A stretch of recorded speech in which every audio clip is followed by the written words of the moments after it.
Whiskey Jason here, whiskey from the viewpoint of an American in Germany tasting rare and exotic whiskeys. I am once again with the GlenAllachie 50th anniversary edition. There were 6 bottles that were actually released. February 17th, 1968 was the very first time that GlenAllachie produced whiskey. This was basically only used in blends until last year, 2017. Billy Walker and 2 other guys came and said, hey, I want to buy the distillery. And Panot said basically, well, okay. And Billy Walker, 70 plus years old, has 40 years of experience in the blending and distilling industry. And he did not just buy the distillery, he bought 40,000 casks as well. Now for this 50th anniversary release, which came out at the spring of 2018, they actually took 6 casks.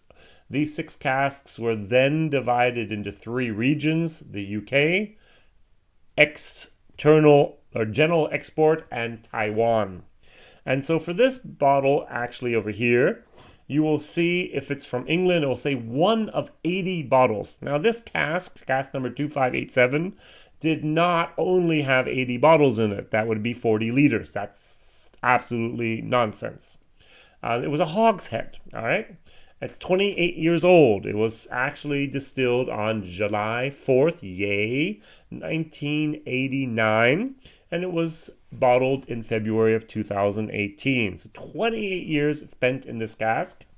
And what they did was they said 80 bottles for the UK, and then you have the bottle that I have over here that says 1 of 211 bottles for the general export. And if you had a bottle from Taiwan, it would say 1 of 32 bottles from Taiwan. I personally think that's a little bit of fraud.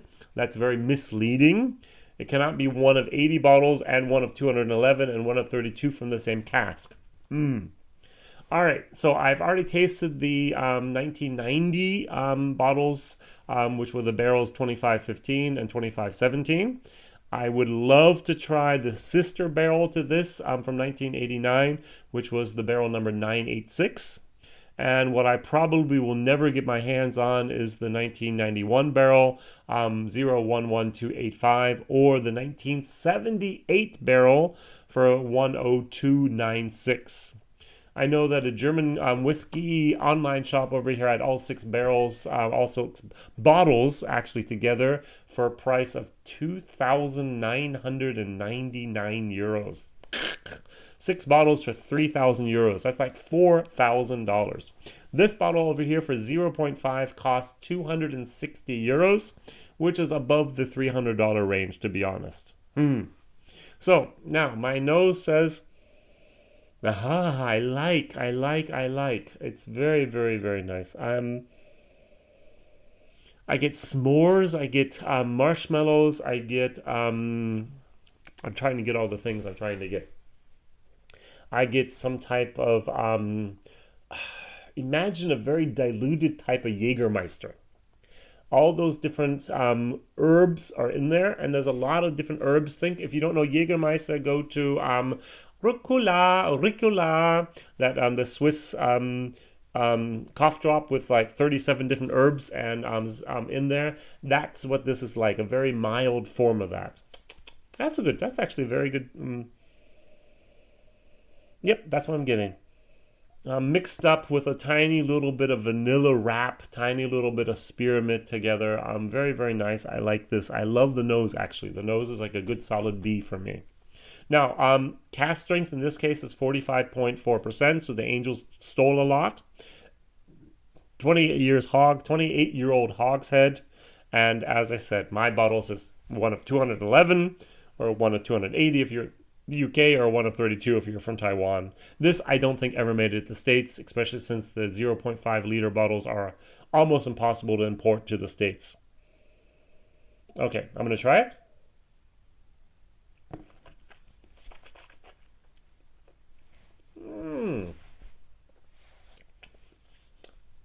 I'm not very fond of it, and I'm going to tell you why.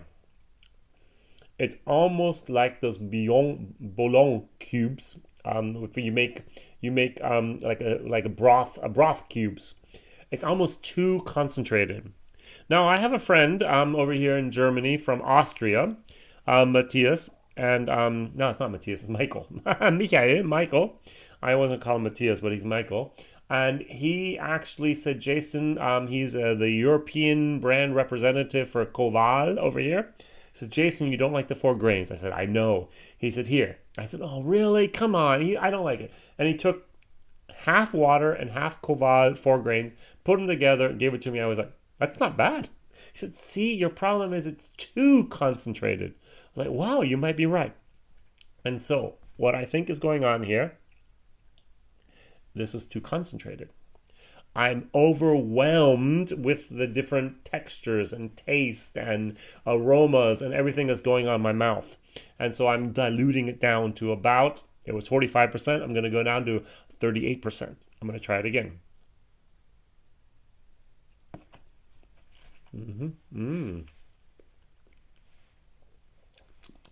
I get honey.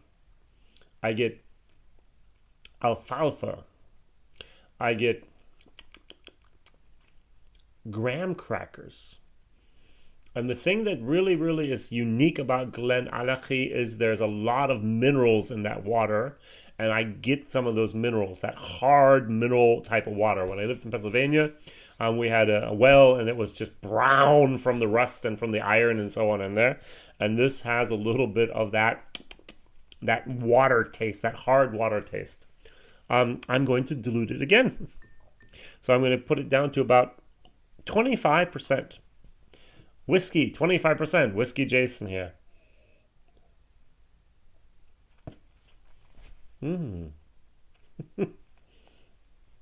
This whiskey actually gets better the less alcohol it has. I have over here an interesting bottle. I'm going to taste this one day. This is a 49-year-old Ben Nevis. Wow, 49-year-old Ben Nevis. This is cask strength. Jason, 49-year-old cask strength Ben Nevis. It's 29.5%. It's unbelievable. All right. So this is something that the Angels have taken too much from. I've actually never had this. I'm going to try this right now because I've just basically did the same thing here with my GlenAllachie. Wow. This is a brand new bottle. Holy cow. My friend gave it to me. I didn't even know that he did that like that. This is, wow. I'm doing it in English, not in German. Wow. Oh, yeah, I'm opening up a bottle here. So I'm going to try this. So Ben Nevis, I'm really just taking a sip of this, 29.5%.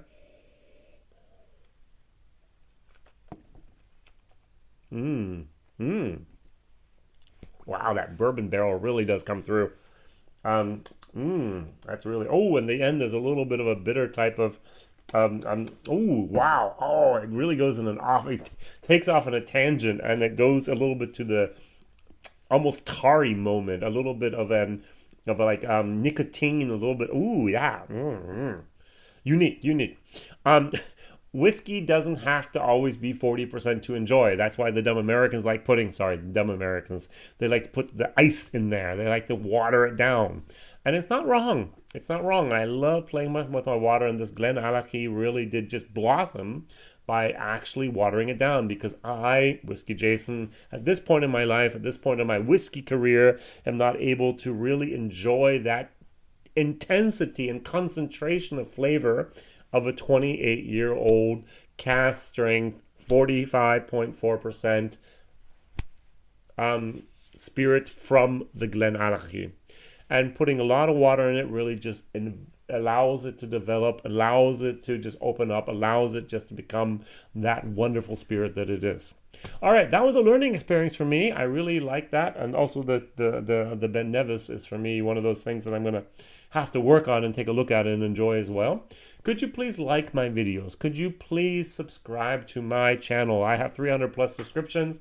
That's great. My problem is I have the absolutely crappiest video concept in the world, because my name is WhiskyJason. I taste in English whiskey rare and exotic whiskey from the viewpoint of an American here in Germany, which means usually you'll never ever see these bottles and therefore no one's actually looking for them. But I still want to do that because my main focus is on my German channel with my almost 1,000 videos, by the way, and I have about 200 plus over here. And I publish my videos in English on Mondays, Wednesdays, and Fridays. These are all whiskeys I've actually done in the German language at the beginning, and I come back and I do it again in the English language for you, for my wonderful subscribers that like to read something or hear something or experience something about rare and exotic whiskeys. Thank you very much for watching. WhiskyJason here. Whiskey from the viewpoint of an American German. If you like to contact me, whiskyjason@gmail.com. All the best. See you Mondays, Wednesdays, and Fridays. Bye-bye.